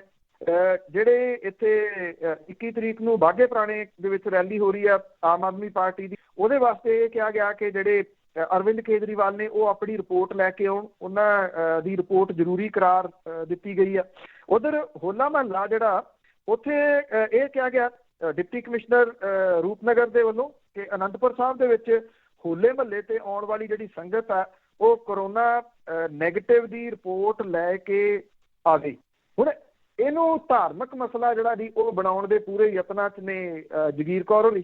ਜਗੀਰ ਕੌਰ ਹੋਰਾਂ ਨੇ ਇਹ ਕਿਹਾ ਕਿ ਜਿਹੜੀ ਕਾਂਗਰਸ ਹੈ ਉਹ ਸਿੱਧਾ ਹੀ ਕਹਿ ਦੇਵੇ ਕਿ ਅਸੀਂ ਹੋਲੇ ਮਹੱਲੇ ਤੇ ਆਉਣ ਤੋਂ ਸੰਗਤ ਨੂੰ ਰੋਕਣਾ, ਤੇ ਇਹਨਾਂ ਦੇ ਬਹਾਨੇਬਾਜ਼ੀ ਜਿਹੜੀ ਆ ਉਹ ਅਫਸਰਾਂ ਦੇ ਰਾਹੀਂ ਨਾ ਬਣਾਵੇ। ਜਿਹੜਾ ਕਿਸੇ ਅਹੁਦੇ ਦੇ ਉੱਤੇ ਬੈਠਾ ਹੁੰਦਾ ਉਹਨੂੰ ਜਿਹੜੀ ਉਹਦੀ ਜ਼ਿੰਮੇਵਾਰੀ ਜ਼ਿਆਦਾ ਹੁੰਦੀ। ਹੋਣਾ ਤਾਂ ਇਹ ਚਾਹੀਦਾ ਕਿ ਚਾਹੇ ਜਿਹੜਾ ਤਖਤ ਹੈਗਾ ਜੀ ਕੇਸਗੜ੍ਹ ਸਾਹਿਬ ਉਹ ਉੱਥੋਂ ਦੇ ਹੋ ਗਏ, ਅਨੰਦਪੁਰ ਸਾਹਿਬ ਵਾਲੇ ਹੋ ਗਏ, ਇਹ ਪ੍ਰਸ਼ਾਸਨ ਦੇ ਨਾਲ ਮਿਲ ਕੇ ਬੈਠਣ। ਜਗੀਰ ਕੌਰ ਹੋਰੀ ਪ੍ਰਸ਼ਾਸਨ ਦੇ ਨਾਲ ਬੈਠ ਲੈਣ। ਪ੍ਰਸ਼ਾਸਨ ਵੀ ਤਾਂ ਲੋਕਾਂ ਦਾ ਨਾ, ਕਿਉਂਕਿ ਜਿਹੜੀ ਗੱਲ ਰੂਪਨਗਰ ਦੇ ਡਿਪਟੀ ਨੇ ਕੀਤੀ ਆ ਉਹ ਇੰਪਲੀਮੈਂਟ ਨਹੀਂ ਹੋ ਸਕਣੀ। ਜਿੱਡੀ ਵੱਡੀ ਗਿਣਤੀ ਦੇ ਵਿੱਚ ਲੋਕ ਆਉਣੇ ਨੇ, ਤੁਸੀਂ ਉਹਨਾਂ ਦੀ ਰਿਪੋਰਟ ਕਿਵੇਂ ਚੈੱਕ ਕਰੋਗੇ? ਤੁਸੀਂ ਕੀ ਉਹ ਨਾਕੇ ਲਾਓਗੇ ਉਹਦੇ ਵਾਸਤੇ, ਜਾਂ ਉਹ ਜਿਹੜੇ ਮੈਟਲ ਡਿਟੈਕਟਰ ਇਹ ਲਾਉਂਦੇ ਨੇ ਉਹ ਲਾ ਕੇ ਉੱਥੋਂ ਕੱਲੇ ਬੰਦੇ ਨੂੰ ਕੱਢੋਗੇ ਜੀ? ਇਹ ਪੋਸੀਬਲ ਨਹੀਂ ਹੋ ਸਕਦਾ। ਜੇ ਤੁਸੀਂ ਰਿਪੋਰਟਾਂ ਚੈੱਕ ਕਰਨ ਲੱਗੇ ਉੱਥੇ ਮੰਨ ਲਓ ਕਿਉਂਕਿ ਪਿੰਡਾਂ ਥਾਵਾਂ ਤੋਂ ਆਉਂਦੇ ਨੇ ਲੋਕ ਸਲਾਮੀਆਂ ਭਰ ਕੇ, ਜੇ ਉਹ ਪ੍ਰਸ਼ਾਸਨ ਦੇ ਮੂਹਰੇ ਅੜ ਗਏ ਤੇ ਫਿਰ ਇਹਦੇ ਨਾਲ ਅੜੀ ਜਿਹੜੀ ਆ ਉਹ ਸਟਾਰਟ ਹੋਣਾ ਤਾਂ ਇਹ ਚਾਹੀਦਾ। ਇਹ ਜਿਹੜੇ ਬਿਆਨ ਦਿੱਤੇ ਜਾ ਰਹੇ ਨੇ ਜਗੀਰ ਕੌਰ ਹੋਰਾਂ ਦੇ ਵੱਲੋਂ ਜਾਂ ਦੂਜਿਆਂ ਤੀਜਿਆਂ ਦੇ ਵੱਲੋਂ, ਇਹਨੂੰ ਸਿਆਸੀ ਰੰਗਤ ਨਾ ਦਿੱਤੀ ਜਾਵੇ। ਇਹ ਇੱਕ ਧਾਰਮਿਕ ਜਿਹੜੀ ਹੋਲੇ ਮਹੱਲੇ ਦਾ ਜਿਹੜਾ ਮਨਾਇਆ ਜਾਂਦਾ ਇਹਦੀ ਇੱਕ ਧਾਰਮਿਕ ਰੰਗਤ ਹੈ। ਲੋਕਾਂ ਨੂੰ ਥੋੜ੍ਹਾ ਅਵੇਅਰ ਕੀਤਾ ਜਾਵੇ ਕਿ ਤੁਸੀਂ ਜਿਹੜਾ ਉਹ ਧਿਆਨ ਰੱਖ ਕੇ ਆਉਣਾ। ਸੈਕੰਡਲੀ ਪ੍ਰਸ਼ਾਸਨ ਦੇ ਨਾਲ ਬੈਠ ਕੇ ਗੱਲ ਕੀਤੀ ਜਾਵੇ ਤਾਂ ਉਹ ਬਿਹਤਰ ਤਰੀਕਾ ਹੈ। ਟਕਰਾਅ ਜਿੱਥੇ ਹੋਣਾ ਚਾਹੀਦਾ ਉੱਥੇ ਤਾਂ ਟਕਰਾਅ ਕਰਦੇ ਨਹੀਂ। ਬਿਨਾਂ ਵਜ੍ਹਾ ਤੋਂ ਜਿਹੜਾ ਟਕਰਾਓ ਆ ਉਹ ਲੋਕਾਂ ਦੇ ਵਿੱਚ ਡਰ ਪੈਦਾ ਜਿਹੜਾ ਉਹ ਕਰ ਦਿੰਦਾ ਕਿ ਕਾਂਗਰਸ ਜਿਹੜੀ ਆ ਉਹ ਚਾਹੁੰਦੀ ਆ ਕਿ ਉੱਥੇ ਸੰਗਤ ਜਿਹੜੀ ਉਹ ਨਾ ਆਵੇ। ਜਦੋਂ ਕਿ ਡਿਪਟੀ ਕਮਿਸ਼ਨਰ ਨੇ ਕੀਤਾ ਹੋਇਆ ਤੇ ਪ੍ਰਸ਼ਾਸਨਿਕ ਅਧਿਕਾਰੀ ਜਦੋਂ ਕੋਈ ਜ਼ਿੰਮੇਵਾਰ ਵਿਅਕਤੀ ਬੈਠੂਗਾ ਨਾਲ, ਆਈ ਥਿੰਕ ਇਹਨੂੰ ਵਾਪਸ ਵੀ ਜਿਹੜਾ ਜੀ ਉਹ ਲੈ ਲੈਣਗੇ, ਕਿਉਂਕਿ ਇਹ ਇੰਪਲੀਮੈਂਟ ਨਹੀਂ ਹੋ ਸਕਣਾ। ਲੱਖਾਂ ਦੀ ਗਿਣਤੀ ਦੇ ਵਿੱਚ ਜਦੋਂ ਲੋਕ ਆਉਂਦੇ, ਤੁਸੀਂ ਕਿੱਦਾਂ ਰਿਪੋਰਟ ਉਹਨਾਂ ਦੀ ਚੈੱਕ ਕਰ ਲਓਗੇ? ਇਹ ਡਿਪਟੀ ਕਮਿਸ਼ਨਰ ਹੋਰਾਂ ਨੂੰ ਕੁਝ ਜਿਹੜਾ ਉਹ ਸੋਚਣਾ ਚਾਹੀਦਾ। ਬਿਲਕੁਲ ਜੀ ਬਿਲਕੁਲ। ਇਹਨਾਂ ਦਾ ਤਾਂ ਬੱਸ ਨਹੀਂ ਚੱਲਦਾ, ਜਿੱਥੇ ਕਿਸਾਨ ਬੈਠੇ ਨੇ ਤਾਂ ਕਈ ਕੁਛ ਹੀ ਕਰਦੇ। ਤੇ ਅੱਗੇ ਗੱਲ ਕਰਦੇ ਹਾਂ ਫਟੀ ਜੀਨ ਦਾ ਮਾਮਲਾ ਜਿਹੜਾ ਉਹ ਭਖਿਆ ਹੋਇਆ ਆ। ਉੱਤਰਾਖੰਡ ਦੇ ਮੁੱਖ ਮੰਤਰੀ ਫਸੇ ਹੋਏ। ਇਹ ਉੱਤਰਾਖੰਡ ਦੇ ਜਿਹੜੇ ਮੁੱਖ ਮੰਤਰੀ ਨੇ ਉਹਦੇ ਵੱਲੋਂ ਦਿੱਤਾ ਬਿਆਨ ਤੇ ਜਿਹੜਾ ਪਾਇਆ ਜਾ ਰਿਹਾ ਇਸ ਵੇਲੇ ਕਿ ਸਾਡੇ ਤਾਂ ਇਹਦੇ ਨਾਲ ਬਹੁਤ ਵੱਡਾ ਖਤਰਾ ਖੜਾ ਹੋ ਗਿਆ ਕਿ ਰਿਪ ਜੀਨ ਕਹਿੰਦੇ ਨੇ ਜਿਹੜੀ ਫਟੀ ਹੋਈ ਜੀਨ ਥੋੜੀ ਹੁੰਦੀ ਆ, ਬੜੀਆਂ ਮਹਿੰਗੀਆਂ ਜੀਨਸ ਦੱਸਦੇ ਆ ਇਹ ਹੁੰਦੀਆਂ ਨੇ। ਇਹਦੇ ਉੱਤੇ ਟਿੱਪਣੀਆਂ ਕਰਕੇ ਉੱਤਰਾਖੰਡ ਦਾ ਮੁੱਖ ਮੰਤਰੀ ਤੀਰਥ ਸਿੰਘ ਰਾਵਤ ਜਿਹੜਾ ਉਹ ਘਿਰ ਗਏ। ਇਹਦੇ ਵਿੱਚ ਜਿਹੜਾ ਜੀ ਸੋਸ਼ਲ ਮੀਡੀਆ ਦੇ ਉੱਤੇ ਇਹ ਮਾਮਲਾ ਬਹੁਤ ਭਖ ਗਿਆ। ਹੈਸ਼ਟੈਗ ਚੱਲਣਾ ਸ਼ੁਰੂ ਹੋ ਗਿਆ, ਹੈਸ਼ਟੈਗ ਰਿਪ ਜੀਨ। ਔਰ ਜਿਹੜੇ ਨਾਮਵਰ ਲੋਕ ਨੇ ਉਹਨਾਂ ਨੇ ਮੂਹਰੇ ਆ ਕੇ ਉੱਤਰਾਖੰਡ ਦੇ ਮੁੱਖ ਮੰਤਰੀ ਦੀ ਮਾਨਸਿਕਤਾ ਨੂੰ ਲਾਂਘਦਾ ਪਾਈਆਂ ਵੀ ਉਹ ਬੰਦਾ ਕੀ ਗੱਲ ਜਿਹੜੀ ਉਹ ਕਰਨ ਦੀ ਕੋਸ਼ਿਸ਼ ਕਰ ਰਿਹਾ। ਇਹ ਕਿਹਾ ਗਿਆ ਕਿ ਇੱਕ ਜਿਹੜੇ ਮੁੱਖ ਮੰਤਰੀ ਨੂੰ ਇਸ ਤਰ੍ਹਾਂ ਦੀਆਂ ਟਿੱਪਣੀਆਂ ਸੋਭਦੀਆਂ ਨਹੀਂ, ਜਿਹੜੀ ਕਿ ਮਾਨਸਿਕਤਾ ਜਿਹੋ ਜਿਹੀ ਉਹਨੇ ਔਰਤਾਂ ਦੇ ਖਿਲਾਫ ਜਿਹੜੀ ਉਹ ਵਿਖਾਈ ਹੈ। ਦੇਹਰਾਦੂਨ ਦੇ ਵਿੱਚ ਜਿਹੜੇ ਬੱਚਿਆਂ ਦੇ ਹੱਕਾਂ ਦੇ ਵਾਸਤੇ ਇੱਕ ਵਰਕਸ਼ਾਪ ਕੀਤੀ ਗਈ ਸੀ, ਜਿੱਥੇ ਮੁੱਖ ਮੰਤਰੀ ਤੀਰਥ ਸਿੰਘ ਰਾਵਤ ਨੇ ਇਹ ਜਿਹੜੀਆਂ ਫਟੀਆਂ ਜੀਨਸ ਪਾਉਣ ਵਾਲੀ ਰਿਪ ਜੀਨ ਜਿਹੜੀ ਆ ਉਹਦੇ ਬਾਰੇ ਟਿੱਪਣੀ ਜਿਹੜੀ ਉਹ ਕੀਤੀ। ਉਹਨੇ ਉਹਦੇ ਵਿੱਚ ਜਿਹੜੀ ਵੀਡੀਓ ਵਾਇਰਲ ਹੋਈ ਉਹਦੇ ਵਿੱਚ ਉਹ ਕਹਿੰਦਾ ਕਿ ਜਹਾਜ਼ ਦੇ ਸਫ਼ਰ ਦੇ ਦੌਰਾਨ ਇੱਕ ਜਿਹੜੀ ਨਾਲ ਬੈਠੀ ਮੁਸਾਫਰ ਸੀ, NGO ਚਲਾਉਂਦੀ ਸੀ, ਜਿਹਨੇ ਫਟੀ ਹੋਈ ਜੀਨ ਜਿਹੜੀ ਉਹ ਪਾਈ ਹੋਈ ਸੀ ਰਿਪ। ਔਰ ਉਹਨੇ ਇਹ ਕਿਹਾ ਕਿ ਉਹਦੇ ਗੋਡੇ ਜਿਹੜੇ ਉਹ ਤੋਂ ਨਜ਼ਰ ਆਉਂਦੇ ਸੀਗੇ। ਹੁਣ ਇਹ ਤਾਂ ਨਜ਼ਰ ਆ ਨਾ ਦੇਖਣ ਵਾਲੇ ਦੀ, ਕਿਉਂ ਕੀ ਦੇਖ ਰਿਹਾ? ਇਟ ਮੀਨਸ ਕਿ ਮਾਨਸਿਕਤਾ ਤਾਂ ਬਿਮਾਰ ਤੁਹਾਡੀ ਹੈ। ਉਹਦੇ ਵਾਸਤੇ ਵੀ ਇਹਨੂੰ ਰੌਲਾ ਜਿਹੜਾ ਜੀ ਉਹ ਪਾਉਣਾ ਸ਼ੁਰੂ ਕਰਤਾ ਕਲਚਰ ਦਾ ਤੇ ਸੱਭਿਆਚਾਰ ਦਾ। ਇਹ ਕੀ ਸੱਭਿਆਚਾਰ ਆ? ਦੇਖਿਆ ਜਾਵੇ ਤਾਂ ਜਿੱਥੋਂ ਤੀਰਥ ਸਿੰਘ ਰਾਵਤ ਆਉਂਦੇ ਆ ਉੱਥੇ ਤਾਂ ਨੀਕਰ ਪਾਈ ਜਾਂਦੀ ਹੈ। ਫਿਰ ਬੰਦਿਆਂ ਦੇ ਉੱਤੇ ਵੀ ਇਹ ਜਿਹੜਾ ਜੀ ਲੱਗੂਗਾ ਕਿ ਉਹ ਆਪਣੇ ਗੋਡੇ ਜਿਹੜੇ ਵਿਖਾਉਂਦੇ ਆ।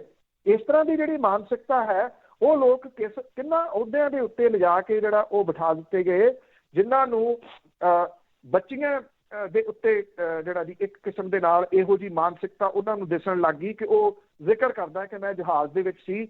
ਜੇ ਉਹ ਜਹਾਜ਼ ਦੇ ਵਿੱਚ ਸੀ ਜਿਹੜੀ ਉਹ ਜ਼ਿਕਰ ਕਰਦਾ, ਤੇ ਜਹਾਜ਼ ਜਿਹੜਾ ਉਹ ਵੀ ਤਾਂ ਨਵੇਂ ਯੁੱਗ ਦਾ ਇੱਕ ਟੂਲ ਹੈ ਨਾ, ਜਿਹਦੇ ਰਾਹੀਂ ਤੁਸੀਂ ਜਾ ਰਹੇ ਹੋ। ਕਿਉਂਕਿ ਫਿਰ ਤੁਸੀਂ ਘੋੜਿਆਂ ਤੇ ਊਠਾਂ ਤੇ ਬਹਿ ਕੇ ਜਾਓ, ਜਹਾਜ਼ ਦੇ ਉੱਤੇ ਕੱਲ੍ਹ ਨਹੀਂ ਚੜ੍ਹੇ ਹੋ। ਜੇ ਜਹਾਜ਼ ਦੇ ਵਿੱਚ ਬੈਠੇ ਹੋ ਉੱਥੇ ਤੁਹਾਨੂੰ ਦਿਸ ਰਹੇ ਨੇ, ਤੁਸੀਂ ਉੱਥੇ ਟੈਕਨੋਲੋਜੀ ਦੀ ਗੱਲ ਜਿਹੜੀ ਉਹ ਕਰਨ ਦੀ ਜਗ੍ਹਾ ਦੇ ਉੱਤੇ ਵੀ ਕਿੰਨੀ ਤੇਜ਼ੀ ਦੇ ਨਾਲ ਤੁਸੀਂ ਇੱਕ ਤੋਂ ਦੂਜੀ ਜਗ੍ਹਾ ਦੇ ਉੱਤੇ ਦੁਨੀਆ ਦੇ ਇੱਕ ਹਿੱਸੇ ਤੋਂ ਦੂਜੇ ਹਿੱਸੇ ਤੱਕ ਪਹੁੰਚ ਜਾਂਦੇ ਹੋ, ਉਹਦੇ ਵਿੱਚ ਬੈਠ ਕੇ ਤੁਸੀਂ ਫਟੀ ਜੀਨ ਦੇਖ ਰਹੇ ਹੋ, ਉਹ ਵੀ ਕਿਸੇ ਔਰਤ ਦੇ ਜਿਹੜੀ ਉਹ ਪਾਈ ਹੋਈ। ਤੁਹਾਡੀ ਨਿਗਾਹ ਉੱਥੇ ਗਈ ਨਾ ਉਸ ਜਗ੍ਹਾ ਦੇ ਉੱਤੇ। ਔਰ ਇਹ ਇੱਕ ਕਿਸਮ ਦੇ ਨਾਲ ਅਟੈਕ NGO ਦੇ ਉੱਤੇ ਵੀ ਕੀਤਾ ਗਿਆ, ਕਿਉਂਕਿ NGO ਬਹੁਤ ਚੁੱਭਦੀਆਂ ਨੇ ਕਿ ਉਹ ਕੰਮ ਕਿਉਂ ਕਰ ਰਹੀਆਂ ਨੇ। ਪਹਿਲਾਂ ਉਹਨਾਂ ਦੇ ਫੰਡਸ ਬੰਦ ਕੀਤੇ ਗਏ ਆ, ਹੁਣ ਇਹਦੇ ਨਾਲ NGO ਜਿਹੜਾ ਉਹ ਜੋੜਿਆ ਗਿਆ। ਗੱਲ ਫਟੀ ਜੀਨ ਦੀ ਨਹੀਂ ਗੀ, ਗੱਲ ਰਿਪ ਜੀਨ ਦੀ ਨਹੀਂ ਗੀ, ਗੱਲ ਫਟੀ ਹੋਈ ਮਾਨਸਿਕਤਾ ਦੀ ਹੈ। ਬਿਲਕੁਲ ਜੀ, ਉਹਨਾਂ NGO ਦੀ ਜਿਹੜੀਆਂ ਇਹਨਾਂ ਨੂੰ ਖਿਲਾਰ ਦਿੰਦੀਆਂ। ਅੱਗੇ ਗੱਲ ਕਰਦੇ ਹੈਗੇ ਆ ਪੱਛਮੀ ਬੰਗਾਲ ਦੀ। ਵੈਸੇ ਤਾਂ ਬਹੁਤ ਸਾਰੀਆਂ ਪਾਰਟੀਆਂ ਹੁੰਦੀਆਂ, ਉਹਨਾਂ ਨੂੰ ਕੋਈ ਬੰਦਾ ਹੀ ਨਹੀਂ ਲੱਭਦਾ ਜਿਹਨੂੰ ਟਿਕਟ ਦਿੱਤੀ ਜਾਵੇ। ਉਹਨਾਂ ਨੇ 2 ਬੰਦਿਆਂ ਨੂੰ ਟਿਕਟ ਦੇ ਦਿੱਤੀ ਜਿਨ੍ਹਾਂ ਨੇ ਪਾਰਟੀ ਜੁਆਇਨ ਹੀ ਨਹੀਂ ਕੀਤੀ। ਇਹ ਕਿਉਂਕਿ ਪੱਛਮੀ ਬੰਗਾਲ ਦੇ ਵਿੱਚ ਪਹਿਲਾਂ ਹੀ ਭਾਰਤੀ ਜਨਤਾ ਪਾਰਟੀ ਜਿਹੜੀ ਆ ਉਹਨੂੰ ਬਗਾਵਤ ਦਾ ਸਾਹਮਣਾ ਕਰਨਾ ਪੈ ਰਿਹਾ। ਉਹਦੇ ਸਾਰੇ ਤਕਰੀਬਨ ਦਫ਼ਤਰਾਂ ਦੇ ਮੂਹਰੇ ਵੱਡੇ ਰੋਸ ਮੁਜ਼ਾਹਰੇ ਜਿਹੜੇ ਹੋਏ ਆ ਕਿ ਤੁਸੀਂ ਬਾਹਰੋਂ ਲਿਆ ਕੇ ਬੰਦੇ ਜਿਹੜੇ ਉਹ ਖੜੇ ਕਰਤੇ। ਪੱਛਮੀ ਬੰਗਾਲ ਦੇ ਵਿੱਚ ਭਾਰਤੀ ਜਨਤਾ ਪਾਰਟੀ ਨੇ 157 ਉਮੀਦਵਾਰਾਂ ਦੀ ਨਵੀਂ ਲਿਸਟ ਜਾਰੀ ਕੀਤੀ ਹੈ। 8 ਇਹਦੇ ਵਿੱਚ ਮੁਸਲਿਮ ਉਮੀਦਵਾਰ ਨੇ। ਲੋਕ ਸਭਾ ਸੰਸਦ ਜਗਨਨਾਥ ਸਰਕਾਰ ਵੀ ਵਿਧਾਇਕੀ ਦੀ ਚੋਣ ਲੜਨਗੇ। ਪਾਰਟੀ ਦੇ ਰਾਸ਼ਟਰੀ ਜਿਹੜੇ ਮੀਤ ਪ੍ਰਧਾਨ ਮੁਕੁਲ ਰਾਏ ਕ੍ਰਿਸ਼ਨਾ ਨਗਰ ਉੱਤਰ ਤੋਂ ਚੋਣ ਜਿਹੜੀ ਉਹ ਲੜਨਗੇ ਤੇ ਉਹਦਾ ਮੁੰਡਾ ਜਿਹੜਾ ਸ਼ੁਭਾਂਸ਼ੂ ਰਾਏ ਉਹਨੂੰ ਵੀ ਟਿਕਟ ਦਿੱਤੀ ਗਈ ਆ। BJP ਹੁਣ ਤੱਕ 299 ਉਮੀਦਵਾਰਾਂ ਦੇ ਨਾਮ ਫਾਈਨਲ ਕਰ ਚੁੱਕੀ ਹੈ। 2 ਇਸ ਤਰ੍ਹਾਂ ਦੇ ਉਮੀਦਵਾਰ ਨੇ ਜਿਨ੍ਹਾਂ ਨੇ ਚੋਣ ਲੜਨ ਤੋਂ ਨਾ ਕਰ ਦਿੱਤੀ ਆ, ਤਰੁਣ ਸਾਹਾ ਤੇ ਸ਼ਿਖਾ ਮਿੱਤਰਾ। ਉਹ ਇਹ ਕਹਿੰਦੇ ਆ ਕਿ ਉਹਨਾਂ ਨੇ BJP ਜੁਆਇਨ ਹੀ ਨਹੀਂ ਕੀਤੀ ਕਦੀ, ਨਾ ਉਹਨਾਂ ਨੇ ਟਿਕਟ ਕਦੀ ਕਿਸੇ ਤੋਂ ਮੰਗੀ। ਉਹਨਾਂ ਨੇ ਇਹ ਕਿਹਾ ਕਿ ਉਹਨਾਂ ਨੂੰ ਇਹ ਨਹੀਂ ਪਤਾ ਲੱਗਦਾ ਕਿ ਇਸ ਲਿਸਟ ਦੇ ਵਿੱਚ ਨਾਮ ਜਿਹੜਾ ਉਹ ਕਿਵੇਂ ਉਹਨਾਂ ਦਾ ਆ ਗਿਆ। ਇੱਕ ਤਾਂ 8 ਮੈਂਬਰ ਪਾਰਲੀਮੈਂਟ ਨੇ ਜਿਨ੍ਹਾਂ ਨੂੰ ਇਹ ਚੋਣ ਲੜਾਈ ਜਾ ਰਹੀ ਹੈ, ਇਹਦੇ ਵਿੱਚ ਮੰਤਰੀ ਉਹ ਸ਼ਾਮਲ ਨੇ। ਮਤਲਬ ਕਿ ਉਮੀਦਵਾਰਾਂ ਦਾ ਜਿਹੜਾ ਕਾਲ ਤਾਂ ਪਿਆ ਹੋਇਆ। ਉਧਰ ਜਿਹੜਾ ਇਹਨੂੰ ਬੜਾ ਪ੍ਰਚਾਰਿਆ ਗਿਆ ਕਿ ਜਿਹੜੇ TV ਦੇ ਭਗਵਾਨ ਰਾਮ ਸੀ, TV ਦੇ ਉੱਤੇ ਇੱਕ ਜਦੋਂ ਰਾਮਾਇਣ ਚੱਲਦੀ ਹੁੰਦੀ ਸੀ ਤੇ ਉਹਦੇ ਵਿੱਚ ਕਿਰਦਾਰ ਨਿਭਾਇਆ ਸੀਗਾ ਭਗਵਾਨ ਰਾਮ ਦਾ ਅਰੁਣ ਗੋਇਲ ਨੇ। ਉਹ ਹੁਣ ਭਾਰਤੀ ਜਨਤਾ ਪਾਰਟੀ 'ਚ ਆ ਗਏ ਨੇ ਔਰ TV ਵਾਲੇ ਜਿਹੜੇ ਭਗਵਾਨ ਰਾਮ ਨੇ ਉਹਦਾ ਸਹਿਯੋਗ ਮਿਲ ਗਿਆ ਭਾਰਤੀ ਜਨਤਾ ਪਾਰਟੀ ਨੂੰ। 63 ਸਾਲਾਂ ਦਾ ਜਿਹੜਾ ਅਰੁਣ ਗੋਇਲ ਆ, ਉਹਨੇ ਕਿਹਾ ਕਿ ਉਹ ਰਾਜਨੀਤੀ 'ਚ ਨਹੀਂ ਸੀ ਆਉਣਾ ਚਾਹੁੰਦਾ, ਪਰ ਪ੍ਰਧਾਨ ਮੰਤਰੀ ਹੋਰਾਂ ਨੇ ਉਹਨਾਂ ਦੀ ਧਾਰਨਾ ਜਿਹੜੀ ਹੈ ਜੀ ਉਹ ਬਦਲ ਦਿੱਤੀ ਔਰ ਇਹ ਕਿਹਾ ਕਿ ਹੁਣ ਉਹ ਰਾਜਨੀਤੀ ਕਰਨਗੇ। ਔਰ ਪੱਛਮੀ ਬੰਗਾਲ ਦੇ ਵਿੱਚ ਉਹਨਾਂ ਨੂੰ ਜਿਹੜਾ ਵੱਖ-ਵੱਖ ਜਿਹੜੀਆਂ ਉੱਥੇ ਰੈਲੀਆਂ ਹੋ ਰਹੀਆਂ ਨੇ ਉਹਦੇ ਵਿੱਚ ਜਾ ਕੇ ਭਾਰਤੀ ਜਨਤਾ ਪਾਰਟੀ ਦੇ ਵਾਸਤੇ ਪ੍ਰਚਾਰ ਕਰਨਗੇ ਅਰੁਣ ਗੋਇਲ। ਹੁਣ ਵੱਡੀ ਸਮੱਸਿਆ ਵੇਖਣ ਵਾਲੀ ਇਹ ਹੋਊਗੀ, ਅਰੁਣ ਗੋਇਲ ਨੂੰ ਉੱਦਾਂ ਤਾਂ ਕੋਈ ਪਛਾਣਦਾ ਨਹੀਂ। ਜੇ ਉਹ ਪ੍ਰਚਾਰ ਕਰਨ ਲਈ ਜਾਣਗੇ ਤਾਂ ਕੀ ਉਹ ਉਸ ਡਰੈਸ ਦੇ ਵਿੱਚ ਜਾਂਦੇ ਆ ਜਿਹੜੀ ਡਰੈਸ ਤੋਂ ਉਹਨਾਂ ਨੂੰ ਲੋਕ ਪਛਾਣਦੇ ਆ? ਮਤਲਬ ਕਿ TV ਸੀਰੀਅਲ ਦੇ ਵਿੱਚ ਜਿਹੜਾ ਵੀ ਉਹ ਆਉਂਦੇ ਸੀਗੇ। ਤਾਂ ਹੁਣ ਇਹ ਸਮਝ ਆ ਰਿਹਾ ਨਾ ਕਿ ਪਿਛਲੇ ਦਿਨਾਂ ਦੇ ਵਿੱਚ ਦੂਰਦਰਸ਼ਨ ਦੇ ਉੱਤੇ ਜਾਂ ਬਾਕੀ ਥਾਵਾਂ ਦੇ ਉੱਤੇ ਇਹ ਦੁਬਾਰਾ ਤੋਂ ਕਿਉਂ ਸਾਰੇ ਸੀਰੀਅਲ ਜਿਹੜੇ ਉਹ ਚਲਾਏ ਗਏ ਸੀ, ਕਿਉਂਕਿ ਇੱਥੇ ਇਹਨਾਂ ਨੂੰ ਫਿਰ ਲਿਆ ਕੇ ਵਰਤਣਾ ਸੀਗਾ ਇਹਨਾਂ ਕਲਾਕਾਰਾਂ ਨੂੰ ਔਰ ਉਹ ਵਰਤਿਆ ਜਾ ਰਿਹਾ। ਦੇਖੋ ਕੰਮ ਕੀ ਹੋ ਰਿਹਾ। ਅਖੀਰ ਦੇ ਵਿੱਚ ਗੱਲ ਕਰਦੇ ਹਾਂ ਮੱਧ ਪ੍ਰਦੇਸ਼ ਦੀ। ਉਸ ਦੇ ਵਿੱਚ 75 ਦਿਨ ਹੋ ਗਿਆ ਲੋਕਾਂ ਨੂੰ ਬੈਠੇ ਹੋਇਆਂ ਨੂੰ, ਕਿਸਾਨਾਂ ਨੂੰ, ਪਰ ਉੱਥੇ ਉਹਨਾਂ ਨੇ ਇੱਕ ਨਵਾਂ ਕੰਮ ਕਰ ਦਿੱਤਾ ਕਿ ਆਪਣੇ ਬੱਚਿਆਂ ਦੇ ਵਿਆਹ ਵੀ ਉੱਥੇ ਕਰਨੇ ਸ਼ੁਰੂ ਕਰ ਦਿੱਤੇ। ਦੇਖੋ ਇਹ ਇੱਥੇ ਦਰਬਾਰੀ ਮੀਡੀਆ ਦਾ ਲੋਕੀ ਕਹਿੰਦੇ ਨਾ ਕਿ ਇਹ ਤਾਂ ਇੱਥੇ ਕੀ ਆ, ਪੰਜਾਬ ਦਾ ਹੀ ਇਹ ਤਾਂ ਅੰਦੋਲਨ ਹੈ ਜਾਂ ਇਹ ਹਰਿਆਣੇ ਦਾ ਅੰਦੋਲਨ ਹੈ। ਹੁਣ ਇਹ ਕਿੰਨੀਆਂ ਕੁ ਖਬਰਾਂ ਕਿਤੇ ਤੁਸੀਂ ਵੱਡੇ ਚੈਨਲਾਂ ਦੇ ਉੱਤੇ, ਨੈਸ਼ਨਲ ਚੈਨਲਾਂ ਦੇ ਉੱਤੇ ਦੇਖਦੇ ਹੋ ਕਿ ਮੱਧ ਪ੍ਰਦੇਸ਼ ਦੇ ਵਿੱਚ ਕਿਸਾਨਾਂ ਦਾ ਧਰਨਾ ਲੱਗੇ ਨੂੰ 75 ਦਿਨ ਹੋ ਗਏ। ਮੱਧ ਪ੍ਰਦੇਸ਼ ਦੇ ਰੀਵਾ ਦੇ ਵਿੱਚ ਕਿਸਾਨ ਅੰਦੋਲਨ ਜਿਹੜਾ ਚੱਲ ਰਿਹਾ, ਉੱਥੇ ਮਾਹੌਲ ਬਦਲਿਆ ਹੋਇਆ ਜਿਹੜਾ ਨਜ਼ਰ ਆਇਆ, ਕਿਉਂਕਿ ਖੇਤੀ ਕਾਨੂੰਨਾਂ ਦੇ ਵਿਰੋਧ ਦੇ ਵਿੱਚ ਨਾਅਰਿਆਂ ਦੀ ਜਗ੍ਹਾ ਦੇ ਉੱਤੇ ਉੱਥੇ ਵਿਆਹ ਦੇ ਗੀਤ ਗਾਏ ਜਾ ਰਹੇ ਸੀ। ਜਿਹੜੀ ਇੱਕ ਕਲਚਰ ਦਾ ਪਾਰਟ ਹੈ, ਸ਼ਹਿਨਾਈ ਜਿਹੜੀ ਉਹ ਵੱਜ ਰਹੀ ਸੀ। ਜਿਹੜਾ ਮੰਚ ਲਾਇਆ ਹੋਇਆ ਜਿੱਥੋਂ ਕਿਸਾਨ ਬੋਲਦੇ ਆ, ਉਹਨਾਂ ਜਿਹੜੇ ਕਿਸਾਨ ਸੀਗੇ ਜੀ ਉਹ ਹੱਥਾਂ 'ਚ ਫੁੱਲ ਫੜ ਕੇ ਇੱਕ ਨਵੇਂ ਜੋੜੇ ਦਾ ਸਵਾਗਤ ਕਰਨ ਲਈ ਜਿਹੜਾ ਉਹ ਖੜੇ ਸੀ। ਬਰਾਤ ਉੱਥੇ ਆਉਂਦੀ ਹੈ ਤੇ ਵਿਆਹ ਦੀਆਂ ਜਿੰਨੀਆਂ ਰਸਮਾਂ ਨੇ ਉਹ ਉੱਥੇ ਧਰਨੇ ਵਾਲੀ ਜਗ੍ਹਾ ਦੇ ਉੱਤੇ ਨਿਭਾਈਆਂ ਜਾਂਦੀਆਂ। ਇਸ ਧਰਨੇ ਦੇ ਉੱਤੇ ਜਿਹੜੀ ਲੜਕੀ ਹੈ ਉਹਦਾ ਪਿਤਾ ਵੀ ਧਰਨੇ ਤੇ ਬੈਠਾ, ਜਿਹੜਾ ਲੜਕਾ ਉਹਦਾ ਪਿਤਾ ਵੀ ਧਰਨੇ ਤੇ ਬੈਠਾ। ਦੋਨੋਂ 75 ਦਿਨਾਂ ਤੋਂ ਉਸ ਧਰਨੇ ਦੇ ਵਿੱਚ ਨੇ। ਇਹ ਕਿਹਾ ਜਾ ਰਿਹਾ ਕਿ ਵਿਆਹ ਦੀ ਜਿਹੜੀ ਤਰੀਕ ਪਹਿਲਾਂ ਰੱਖੀ ਸੀ ਪਰ ਉਹ ਧਰਨੇ ਤੋਂ ਵਾਪਸ ਆਉਣ ਦੇ ਵਾਸਤੇ ਤਿਆਰ ਨਹੀਂ ਸੀ। ਉਹ ਇਹ ਕਹਿੰਦੇ ਕਿ ਜਿੰਨੀ ਦੇਰ ਤੱਕ ਇਹ ਖੇਤੀ ਕਾਨੂੰਨ ਵਾਪਸ ਨਹੀਂ ਹੁੰਦੇ ਅਸੀਂ ਤਾਂ ਇਸ ਧਰਨੇ ਦੇ ਉੱਤੇ ਡਟੇ ਰਹਿਣਾ। ਫਿਰ ਦੋਵਾਂ ਪਰਿਵਾਰਾਂ ਨੇ ਇਹ ਆਪਸ ਦੇ ਵਿੱਚ ਜਿਹੜਾ ਜੀ ਫੈਸਲਾ ਕੀਤਾ ਵੀ ਇਦਾਂ ਕਰੀਏ, ਧਰਨੇ ਦੇ ਉੱਤੇ ਹੀ ਵਿਆਹ ਕਰ ਲਈਏ। ਮੱਧ ਪ੍ਰਦੇਸ਼ ਕਿਸਾਨ ਸਭਾ ਦੇ ਜਿਹੜੇ ਸੈਕਟਰੀ ਨੇ, ਰਾਮਜੀਤ ਸਿੰਘ ਦਾ ਮੁੰਡਾ ਹੈ ਸਚਨ ਸਿੰਘ, ਔਰ ਉਹਦਾ ਵਿਆਹ ਸ਼ਹਿਰਤਾ ਨਿਵਾਸੀ ਵਿਸ਼ਨੂਕਾਂਤ ਸਿੰਘ ਜਿਹੜੀ ਬੇਟੀ ਆ ਆਸਮਾ ਦੇ ਨਾਲ ਕਾਫੀ ਦੇਰ ਪਹਿਲਾਂ ਇਹ ਤੈਅ ਹੋਇਆ ਸੀਗਾ। ਰੀਵਾ ਦੀ ਜਿਹੜਾ ਰੀਵਾ ਪੈਂਦਾ ਹੈਗਾ ਸ਼ਹਿਰ, ਉਹਦੀ ਕਰਈਆ ਮੰਡੀ ਆ ਜਿਹਦੇ ਵਿੱਚ 75 ਦਿਨਾਂ ਤੋਂ ਇਹ ਧਰਨਾ ਜਿਹੜਾ ਉਹ ਚੱਲ ਰਿਹਾ। ਕਿਸਾਨ ਨੇਤਾ ਰਾਮਜੀਤ ਜਿਹੜੇ ਉਹ ਕਹਿੰਦੇ ਕਿ ਪ੍ਰਦਰਸ਼ਨ ਦੀਆਂ ਜ਼ਿੰਮੇਵਾਰੀਆਂ ਬੜੀਆਂ ਨੇ ਉਹਦੇ ਉੱਤੇ, ਉਹ ਜੇ ਉਹ ਪ੍ਰਦਰਸ਼ਨ ਛੱਡ ਕੇ ਵਿਆਹ ਦੇ ਤਿਆਰੀਆਂ ਦੇ ਵਿੱਚ ਜਿਹੜਾ ਉਹ ਚੱਲੇ ਜਾਂਦੇ ਆ ਤੇ ਪਿੱਛੇ ਕਿਸਾਨ ਜਿਹੜੇ ਆ ਉਹਨਾਂ ਦਾ ਹੌਸਲਾ ਡੋਲ ਸਕਦਾ ਸੀ। ਉਹ ਕਹਿੰਦੇ ਇਸ ਕਰਕੇ ਉਹ ਟਾਈਮ ਨਹੀਂ ਸੀ ਕੱਢ ਪਾ ਰਹੇ ਤੇ ਉਹਨਾਂ ਦੇ ਜਿਹੜਾ ਬੇਟੇ ਬੇਟੀ ਜਿਹਨਾਂ ਦੋਨਾਂ ਦਾ ਵਿਆਹ ਹੋਇਆ ਉਹਨਾਂ ਨੇ ਆ ਕੇ ਜਿਹੜੀ ਦੀ ਇਹ ਗੱਲ ਕਹੀ ਕਿ ਵਿਆਹ ਇੱਥੇ ਧਰਨੇ ਵਾਲੀ ਜਗ੍ਹਾ ਦੇ ਉੱਤੇ ਹੀ ਜਿਹੜਾ ਉਹ ਕਰ ਲੈਂਦੇ ਆ। ਔਰ ਉਹ ਉੱਥੇ ਵਿਆਹ ਹੋਇਆ ਬਹੁਤ ਸਾਦੇ ਤਰੀਕੇ ਦੇ ਨਾਲ। ਜਿਹੜੀ ਰੋਟੀ ਉੱਥੇ ਕਿਸਾਨ ਖਾਂਦੇ ਆ ਰੋਜ਼ ਜਿਹੜੀ ਬਣਦੀ ਆ, ਉਹੀ ਰੋਟੀ ਬਰਾਤ ਦੇ ਵਾਸਤੇ ਬਣਾਈ ਗਈ। ਕੋਈ ਐਕਸਟਰਾ ਕੇਟਰਿੰਗ ਨਹੀਂ ਸੀ, ਕੋਈ ਐਕਸਟਰਾ ਜਿਹੜੇ ਉਹ ਪ੍ਰਬੰਧ ਨਹੀਂ ਕੀਤੇ ਗਏ।